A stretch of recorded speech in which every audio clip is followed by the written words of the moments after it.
والسلام على أهلهما أما بعد فأعوذ بالله من الشيطان الرجيم بسم الله الرحمن الرحيم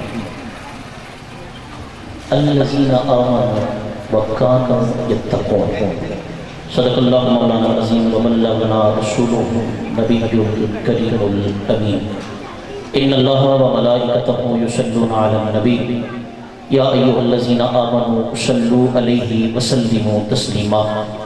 ان کی الفت یہ کام کرتی ہے، ہر نظر احترام کرتی ہے، پڑھتا ہے جو محمد پہ درود و سلام دنیا اسے سلام کرتی ہے۔ اب جس کا من کرے دل کرے وہ درود پاک پڑھے محبت کے ساتھ الصلاۃ والسلام علیکہ یا سیدی یا رسول اللہ۔ ماشاءاللہ جتنا مجمع ہے اور صاحبزادہ محمد فیصل زمان خوشحالی صاحب اور ان کی پوری ٹیم نے جتنی محنت مشقت پیار اور محبت کے ساتھ یہ خوبصورت انتظام انسلام کیا ہے، اور مجمع بھی ہے اور خوبصورتی بھی ہے اور روحانیت بھی ہے، بہت کم محفلوں کے اندر ہمیں ملتا ہے، ورنہ آج کل آپ کو پتہ زمانہ ہے ڈگڈگی والا اور عجیب و غریب قسم کے نعت خوان پروفیسر قسم کے، لیکن الحمدللہ یہاں پر میں جب سے بیٹھا ہوں سنت کے مطابق بڑے خوبصورت دھیمے انداز میں سرکار کی مدح کی جا رہی ہے، اور آپ احباب بھی سبحان اللہ محبت سے درود پاک پڑھیے، پتہ لگے سرکار کے غلام بیٹھے ہوئے ہیں۔ صلاۃ والسلام علیکہ یا سیدی یا رسول اللہ وعلی آلکہ واصحابکہ یا سیدی یا خاتم النبیین۔ صلاۃ والسلام علیکہ یا سیدی یا حبیبہ ابا بکر و عمر وعلی آلکہ واصحابکہ یا سیدی یا رفیقہ عثمان و علی۔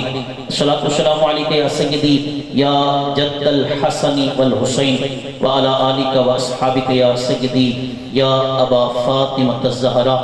اللہ رب العزت جل جلالہ کی حمد و ثنا نبی اکرم نور مجسم صلی اللہ علیہ وآلہ وسلم کی پاک اور بلند بارگاہ میں ہدیہ درود السلام عرض کرنے کی سعادت اعزاز اور شرف حاصل کرنے کے بعد انتہائی معزز محتشم جملہ غلامان مصطفیٰ غلامان اولیاء سٹیج پر تشریف فرما ہمارے مسلک کے جید علماء کرام بالخصوص حضرت علامہ مولانا محمد اکرم نظامی صاحب، حضرت علامہ مولانا ڈاکٹر مفتی محمد عمران انور نظامی صاحب، حضرت مولانا محمد ارشد فیضی صاحب اور دیگر علماء کرام ہماری آنکھوں کا نور بھی ہیں اور دلوں کا سکون بھی ہیں، کیونکہ علماء یقیناً ہمارے رہبر ہیں، رہنما ہیں۔ ہم مسجد میں بھی انہیں رہبر مانتے ہیں، روڈوں پر تب بھی انہیں رہبر مانتے ہیں، اور آج سٹیج پر ہیں تب بھی انہیں رہبر مانا کرتے ہیں۔ اللہ تبارک و تعالیٰ صاحبزادہ محمد فیصل زمان خوشحالی صاحب کی اس محبت کو قبول و منظور فرمائے۔ بڑی شفقت فرماتے ہیں، پابندی کے باوجود حکم دیتے ہیں، میں حاضر ہوتا ہوں، اللہ تعالیٰ ان کے اقبال مزید بلند فرمائے۔ سامعین محترم، اللہ تعالیٰ کا احسان ہے کہ اس نے ہمیں انسان پیدا فرمایا ہے۔ انسان سبحان اللہ کہہ سکتے ہیں، اور یہ گفتگو ان کے ساتھ، یہ گفتگو میری آپ کے ساتھ، یہ تو جید علماء بیٹھے ہیں نا، یہ گفتگو آپ کے ساتھ ہے۔ اللہ تعالیٰ کا احسان، اس کی مہربانی، اس کا کرم کہ اس نے ہمیں انسان بنایا ہے۔ وہ چاہتا تو ہمیں باندر بنا سکتا تھا، جانور بنا سکتا تھا، کوئی درخت بنا سکتا تھا، پتھر بنا سکتا تھا، لیکن بڑی قریبی فرمائی کہ ہمیں اشرف المخلوقات میں پیدا فرمایا، یعنی کہ حضرت انسان بنایا۔ اس سے بڑا کرم، اس سے بڑی مہربانی کہ انسان تو اور بہت ہیں، لیکن اللہ تعالیٰ نے انسانوں میں سے بھی ممتاز کرتے ہوئے اللہ تعالیٰ نے ہمیں مسلمان پیدا فرمایا ہے۔ بڑے انسان ہیں، یہودی بھی انسان ہیں، سکھ بھی انسان ہیں، سارے انسان ہیں، لیکن فرمایا کنتم خیر امہ، اے امت محمدیت تم جیسی کوئی امت ہی نہیں ہے۔ اور پھر اس سے بڑی مہربانی، اس سے بڑی کرم نوازی، بڑے مسلمان ہیں۔ کسی نے صحابہ کا دامن پکڑا تو اہل بیت کو چھوڑ دیا، کسی نے اہل بیت کا دامن پکڑا تو صحابہ کو چھوڑ دیا، کسی نے قرآن کی تو بات کی حدیث کو چھوڑ دیا، کسی نے حدیث کی بات کی تو قرآن کو چھوڑ دیا، کسی نے ان کو مانا تو ولیوں کو چھوڑ دیا۔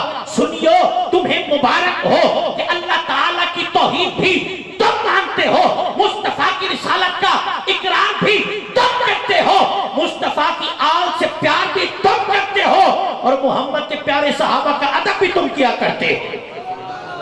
اللہ تعالیٰ کا کرم، میرے آقا نے ارشاد فرمایا المرء مع من احبا، جو جس سے پیار کرتا ہے، جو جس سے محبت کرتا ہے، قیامت والے دن اسی کے ساتھ ہوگا۔ سنیو، ہم کتنے خوش قسمت ہیں، ہم بد عمل ضرور ہیں جو کہ نہیں ہونا چاہیے، ہمیں عمل بھی کرنا چاہیے، بد عمل ضرور ہیں لیکن ہم غدار نہیں ہیں۔ ہماری نسبتیں دیکھو، آقا نے فرمایا جو جس سے پیار کرتا ہے قیامت والے دن اسی کے ساتھ ہوگا۔ بڑے دھیمی انداز سے عرض کر رہا ہوں، سنیو، ابو بکر سے تم پیار کرتے ہو، عمر سے تم پیار کرتے ہو، عثمان سے تم پیار کرتے ہو، علی سے تم پیار کرتے ہو، دادا سے تم محبت کرتے ہو، غوث اعظم کے تم نعرے لگاتے ہو۔ یہ اللہ کے کرم سے سارے جنتی ہیں اور ان کے صدقے اللہ ہمیں بھی جنت عطا فرمائے گا۔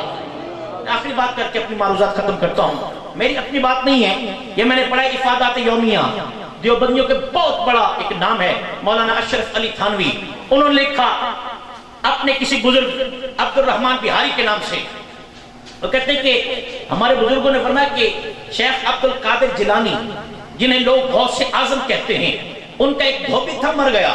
یہ میری بات نہیں ہے، کسی نے اعتراض کرنا تو ان پر کرے، حوالہ میں دوں گا۔ دھوبی تھا مر گیا، نکیرین آئے قبر کے اندر، آپ کو پتہ سوالات ہوتے ہیں، پوچھا من رب کا، تیرا رب کون ہے؟ دھوبی نے کہا کہ میں عبد القادر جیلانی کا دھوبی ہوں۔ سبحان اللہ کہہ سکتے ہیں؟ بال اوقات جو سوال ایسے یعنی وہ سادے ہوتے ہیں کہ دل کو جو ہے بڑی خوشی اور سرور ملتا ہے۔ کہا میں عبد القادر جیلانی کا دھوبی ہوں، غوث پاک کا دھوبی ہوں۔ کہا ما دینوں کا، تیرا دین کون سا ہے؟ کہا جی میں غوث پاک کا دھوبی ہوں۔ کہا ما کنت تقولو فی حق ھذا الرجل، کہا بس عبد القادر جیلانی غوث اعظم کے گھر سے کپڑے آتے تھے، انہیں دھوتا تھا، سکھاتا تھا، طے کرتا تھا، آپ کے گھر میں پیش کر دیتا تھا۔ اب فرشتے حیران ہوئے، نکیرین حیران ہوئے، اللہ کی بارگاہ میں عرض کی اللہ بڑی عجیب میت آئی ہے، ہم سوال کرتے ہیں تیرا رب کون ہے، ہم سوال کرتے ہیں تیرا دین کون سا ہے، ہم پوچھتے ہیں ان کے بارے میں کیا کہا کرتا تھا؟ یہ کہتے عبد القادر جیلانی کا دھوبی ہوں، یہ کہتے غوث پاک کا دھوبی ہوں۔ اللہ کیا کریں، میری بات نہیں ہے، بات نہیں کی ہے اور بات ختم کر رہا ہوں۔ کہا اللہ تعالیٰ نے اس نسبت کو دیکھ کر کہ عبد القادر جیلانی کا دھوبی ہے اس لیے اس کو بخش دیا جائے۔ میرے بھائیو، شیخ عبد القادر جیلانی کا دھوبی ہو، محبت کرے، صرف کپڑے دھوئے، ان کی بخشش کیسے ہوتی ہے؟ آپ تو محبت بھی بڑی کرتے ہیں، آپ تو پیار بھی بڑا کرتے ہیں، اور اولیاء سے نسبت کا کم از کم جو ہے، میں نے اپنی بات نہیں کر رہا، حضرت امام فخر الدین رازی نے کہا ہے اللہ ان اولیاء اللہ لا خوف علیہم ولا هم یحزنون، اس کی تفسیر کے اندر فرماتے ہیں لا خوف سے مراد یہ ہے کہ اللہ کا ولی جو ہوتا ہے، وہ ولی اللہ کا جو ولی ہوتا ہے وہ خود جنتی ہوتا ہے، ولا هم یحزنون، اور جو اس سے پیار کرتا ہے، جو اس سے محبت کرتا ہے، اللہ اس ولی کے صدقے اسے بھی جنت عطا فرما دیتا ہے۔ الحمدللہ ہمیں نسبتیں جو ملی ہیں، ہمیں فخر ہے، ہمیں ناز ہے، لیکن ساتھ میں اس نسبت کے ساتھ ساتھ اگر ہم اعمال کے اندر بھی پختہ ہو جائیں تو یارو ہم جیسا کوئی ہو نہیں سکتا ہے۔ ہم بہت بڑی بڑی محفلیں کرواتے ہیں، آخری پیغام ہے بہت معذرت کے ساتھ حضرات، اس میں بھی شامل ہوں، اس میں محافل کے بانیان شامل ہیں، اس میں خطبہ، نقبہ اور ثنا خان اور اس طرح کے جو بانیان ہوتے ہیں، اللہ ماشاءاللہ سارے شامل ہیں۔ لاکھوں روپے لگا کر ہم محافل کرتے ہیں، لاکھوں روپے لگا کر خطبہ کو بلایا جاتا ہے، لاکھوں روپے لگا کر نعت خوانوں کو بلایا جاتا ہے۔ معذرت کے ساتھ جب باری آتی ہے نا نماز کی تو بانی محفل سے پوچھا جائے نا کہ حضرت عشاء کی نماز پڑھی ہے؟ آپ اس بات کو مانیں گے کہ جی میں وہ ساؤنڈ والے کو لایا تھا، میں مثال دے رہا ہوں، ساؤنڈ والے کو لایا تھا، دیگیں پکڑی تھی، میں وہ ٹنٹ لگوا رہا تھا، ٹائم نہیں ملا اس لیے نماز نہیں پڑھ سکا۔ فجر کی نماز کا پوچھا جائے حضرت فجر کی نماز پڑھی ہے؟ یار رات کافی دیر تک محفل ہوتی رہی ہے، میں فجر کی نماز نہیں پڑھ سکا۔